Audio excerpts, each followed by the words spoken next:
There's a rule old farmers don't say out loud, but every one of them knows it. Never trust ground that stays green when everything around it is dying. Martha High learned that rule from her grandfather, kneeling in wet grass after a thunderstorm when she was 8 years old. He'd stopped at an oak stump most people wouldn't have looked at twice, blackened, soft, half swallowed by moss. He pressed his palm flat against it like he was checking for a pulse.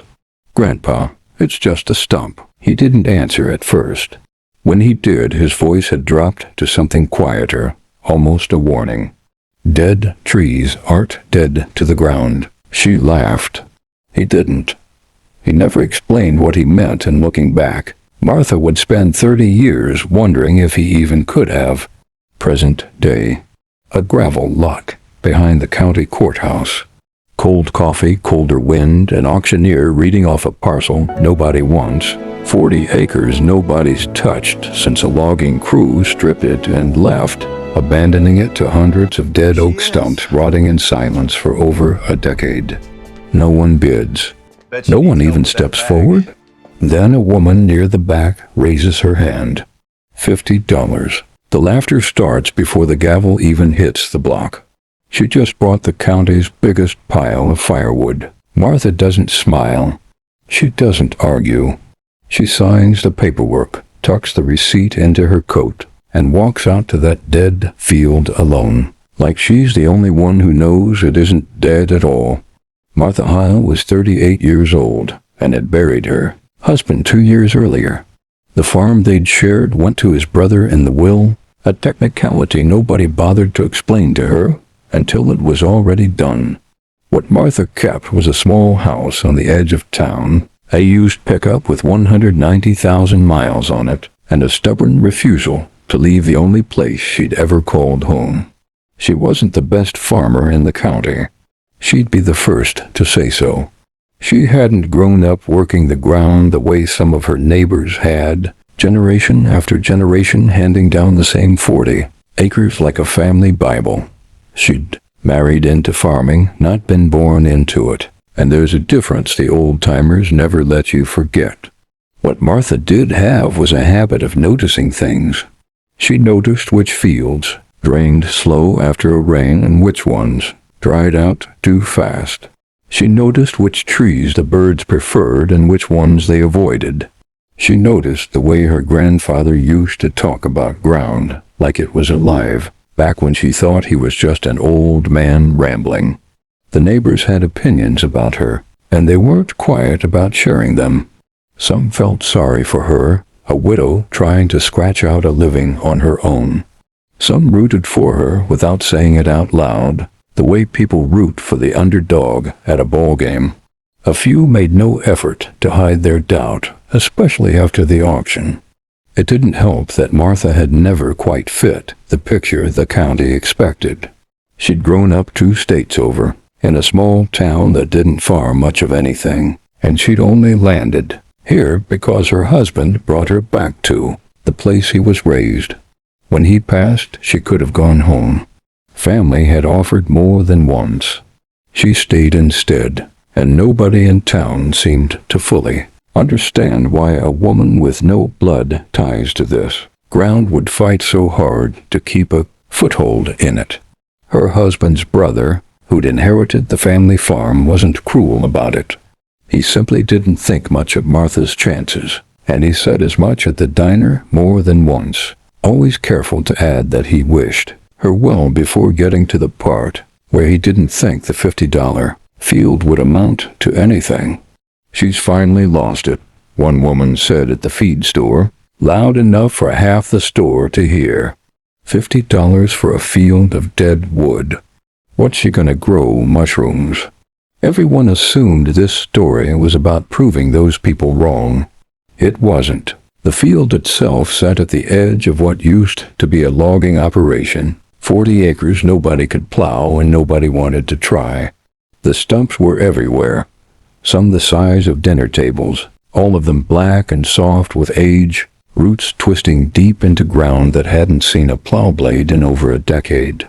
The previous owner had inherited it from his father and never set foot on it. He wanted it gone. When Martha's bid came in at $50, he didn't hesitate. He just wanted the tax bill off his desk.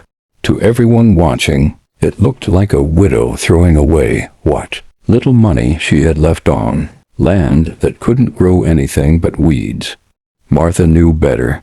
She'd walked that field the week before the auction, alone in the rain, and knelt down beside one of the biggest stumps, the same way her grandfather once had. She didn't tell anyone what she found there. Not yet. Every farmer in the county expected Martha's field to fail within the first month. Instead, it started doing things nobody could explain. The soil stayed damp longer than the fields around it, even during the dry stretch in early spring when everyone else was hauling water. Earthworms turned up by the shovelful wherever Martha dug. Wild mushrooms sprouted in loose clusters around the base of the bigger stumps, delicate and strange against the gray wood. Birds started showing up in numbers nobody had seen on that land before. Deer lingered at the tree line longer than usual, unbothered like the field had become somewhere safe. None of it made sense to the people who drove past and shook their heads. Martha started keeping a notebook. Nothing fancy, just a spiral-bound thing she kept in her coat pocket, filled with dates and weather and whatever she noticed that day. Soil that crumbled instead of cracking. Patches of ground that never seemed to fully dry out, even in July heat. She didn't have the vocabulary for what was happening underneath her boots, not at first, but she was starting to learn it. Buried in those rotting stumps was a slow, quiet process most people never think about. As oak wood breaks down, fungal threads spread through it in networks fine as hair, feeding on the decaying wood and releasing nutrients back into the soil around them. That decomposing wood acts almost like a sponge, soaking up rainwater and holding onto it far longer than bare dirt ever could. Underneath the surface, years of rot had turned into something closer to a reservoir, carbon and moisture locked into the ground, feeding microorganisms. Martha couldn't see but could absolutely feel in the texture of the soil under her hands. She didn't understand yet why any of this mattered. She just knew it was there. Even the smell of the place had started to change. It used to carry that flat mineral scent of turned clay, the kind every field around it had. Now there was something richer underneath it, earthy and almost sweet, the way a forest floor smells after rain rather than a plowed farm field. Martha noticed it every time she stepped out of her truck. Nobody else seemed to. The neighbors, of course, had their own theories, and none of them were flattering. Maybe she'll start charging squirrels rent, one man joked at the diner, and the table laughed loud enough that Martha heard about it before the day was out. She let them laugh. She kept writing in her notebook. By early spring, her field looked less like a farm and more like a strange experiment. Nobody had signed up to watch. Wildflowers pushed up between the stumps. Fungi bloomed in rings. And somewhere underneath all of it, something was building, slow and patient, the way real change usually is. If the field was strange, Martha's early attempts to farm it were something closer to a disaster. Her first planting failed almost immediately. She'd chosen the wrong crop for ground still adjusting to decades of stump rot, and germination rates were dismal. Half the seed never came up at all. Her second attempt ran into a different problem. She hadn't accounted for how much shade the remaining stumps and scattered brush threw across parts of the field, and the seedlings that did sprout came up leggy and weak, reaching for light that never fully arrived. Her third try uncovered a nitrogen imbalance she hadn't tested for, the soil too rich in some places and starved in others, leaving crops that grew unevenly across rows that should have looked identical.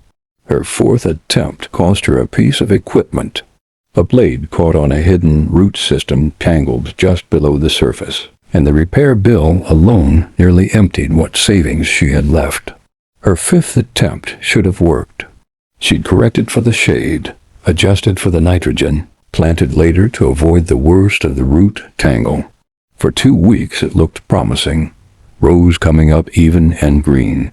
Then a hard rain hit, and water that should have drained through the old logging ground the way it did on every other field in the county simply sat there, pooling in low spots she hadn't mapped, drowning out half of what she'd planted.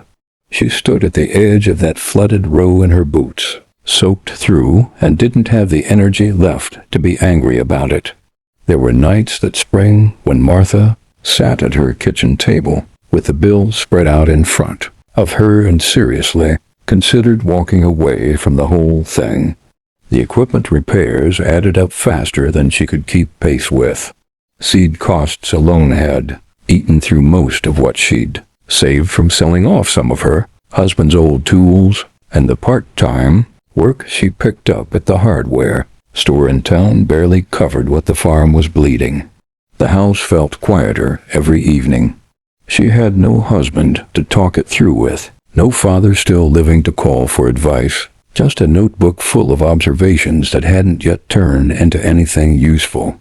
Some nights she'd sit out on the back step after dark, tired in a way that had nothing to do with the hours she'd worked, and ask herself honestly whether she was chasing something real or just refusing to admit her grandfather's old saying didn't mean what she'd built it up to mean in her head. She thought about selling. She thought about it more than once. What kept her going more than stubbornness was a visit she hadn't expected. An old man named Walt Kessler showed up at her fence line one afternoon, retired from a career studying soil for the state extension office decades earlier. He'd heard about the strange field from his nephew, who farmed 2 properties over, and curiosity got the better of him. He didn't offer Martha advice. He asked questions instead. What had she noticed about drainage? What she'd seen after rain? Whether the mushrooms came back in the same spots or moved around? Martha pulled out her notebook and started reading to him, and for the first time in months, someone looked genuinely interested instead of amused. Walt started coming by every week or 2 after that. He brought a soil probe once, and a magnifying glass another time, and the 2 of them would kneel in the dirt together like a couple of kids poking at something they weren't supposed to touch. He didn't have all the answers either. He was as curious as she was. "I've read plenty about decomposition," he told her one afternoon, turning over a chunk of rotted wood in his palm, "but I've never seen a field behave quite like this one." Neither of them fully understood what they were looking at yet. But for the first time since the auction, Martha didn't feel like she was the only person who thought the field mattered. By late April, the weather reports had started using words nobody in the county wanted to hear. A slow-moving mass of Arctic air was dropping farther south than usual for the season, the kind of unseasonable cold snap that had caught growers off guard in recent years across parts of the Midwest and South. Meteorologists warned it could bring the coldest overnight temperatures the region had seen in a generation, right in the middle of planting season. Panic set in fast. Farmers across the county scrambled to protect what they'd already planted. Sprinklers ran overnight to coat crops in a thin layer of ice meant to insulate them from worse cold. Wind machines groaned in the dark, stirring the air to keep frost from settling. Cover crops went down in a hurry, and rolls of plastic sheeting sold out at the farm supply store. By early afternoon, Martha did almost nothing. She walked her rows once that evening, checked her notebook, and went to bed at a normal hour. When Walt called to ask if she needed help setting up protection, she told him she didn't think it would matter either way. Word got around. More laughing followed. A woman who'd bought a stump field for $50 was now apparently too foolish or too broke to even try protecting her crop from a historic frost. Night fell clear and still. No wind. No clouds to hold the day's warmth close to the ground.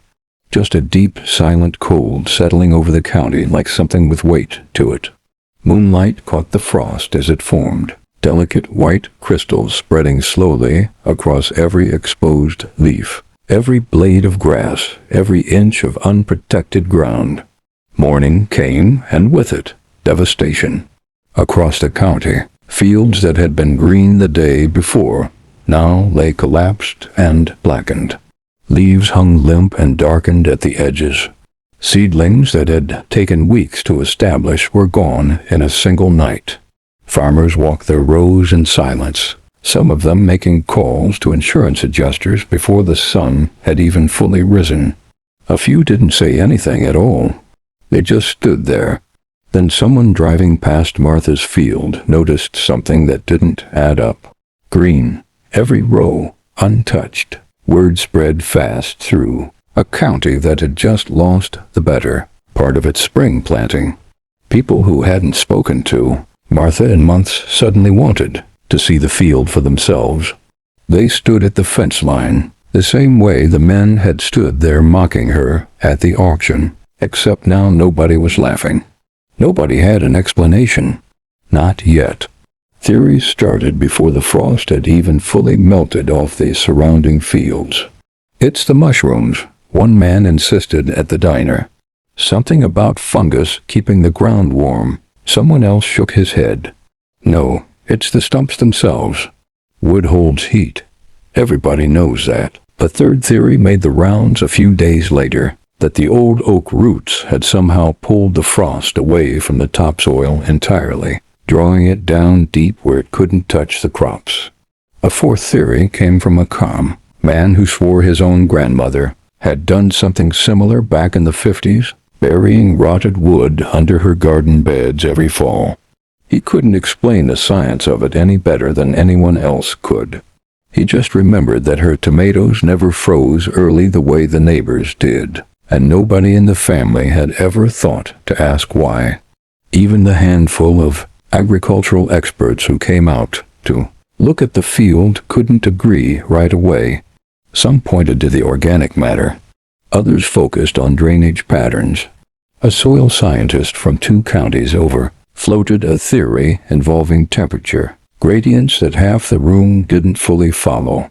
At one point, 2 of the visiting researchers stood at the fence line arguing over whether the moisture retention alone could account for what had happened, or whether something in the fungal activity itself was doing more of the work than anyone wanted to credit to a bunch of mushrooms.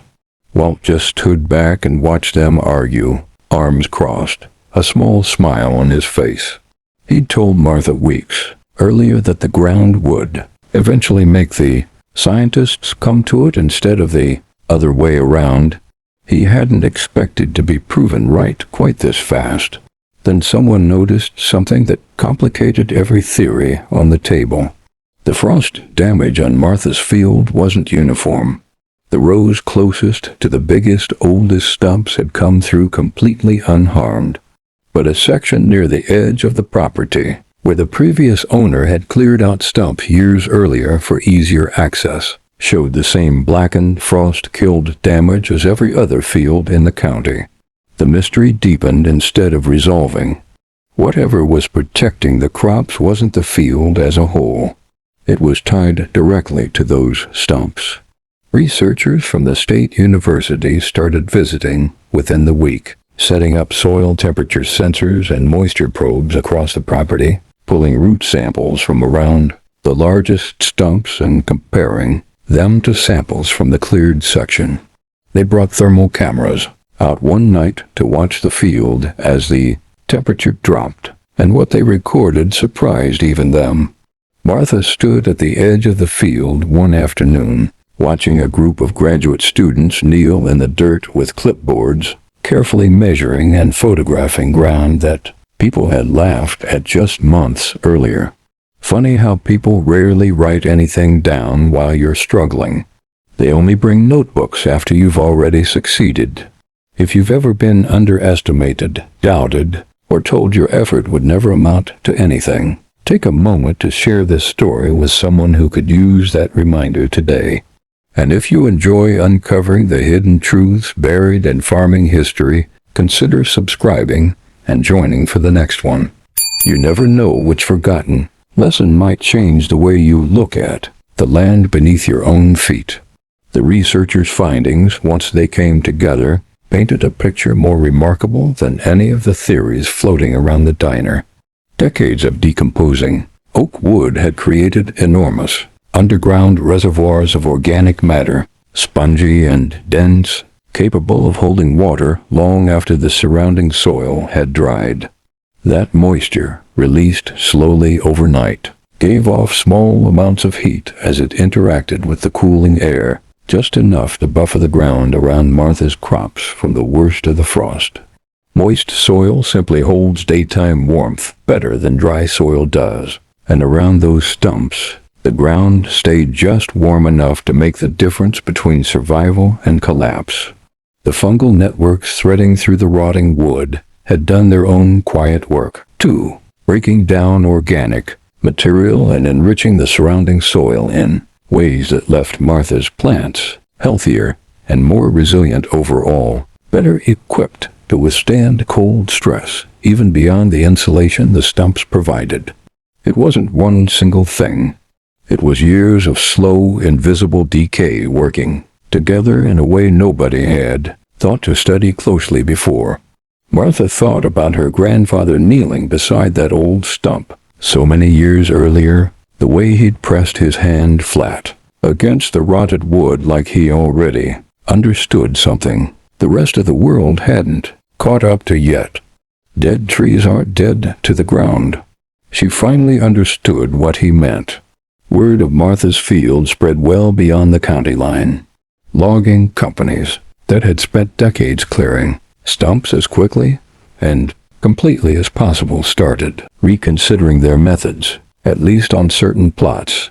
One outfit 2 counties over began leaving select stump clusters standing on parcels they knew would eventually go to small growers, something they'd never bothered doing before because nobody had ever given them a reason to. Young farmers who'd once laughed along with everyone else started showing up with actual questions instead of jokes. A local school arranged a field trip, and Martha spent an entire afternoon watching a group of 10-year-olds dig their hands into soil that had once been dismissed as worthless. Their teacher, who'd grown up in the county and remembered hearing about the $50 auction secondhand from her own parents, admitted she'd brought her class out expecting a lesson about resilience. What she got instead was a lesson about listening, about the difference between land that looks finished and land that's simply resting. One of the older boys asked Martha if the mushrooms were poisonous. Another wanted to know if the worms bit. She answered every question the same patient way, kneeling down to their height so the questions didn't feel like they were talking up at some kind of expert. She wasn't one, she told them. She'd just paid attention longer than most people bothered to. When a reporter from a regional paper asked Martha to explain her success in a single sentence, she thought about it for a long moment before answering. "The stumps didn't save me," she said. "They just gave the soil enough time to save itself." The story people had assumed they were watching, a widow proving her daughters wrong, had never really been the story at all. It was about patience, about paying attention to things other people had already decided weren't worth a second look. There was one more piece Martha didn't learn until months later. The man who'd sold her the field for $50 stopped by unannounced one afternoon, and after a long, awkward silence, admitted something he'd never told anyone. His own grandfather had once said almost the exact same words. Martha's grandfather had spoken to her decades earlier, standing beside a stump on that very same land. He'd simply forgotten. Martha hadn't. Martha knelt beside the old stump near the fence line, the same one she'd first learned to see as a child. A group of school children gathered around her, boots sinking into soft, dark soil that had once been dismissed as nothing more than a pile of dead wood. One of the kids looked up at her, squinting against the afternoon sun. How did you know the field would survive? Martha smiled, brushing dirt off her palms.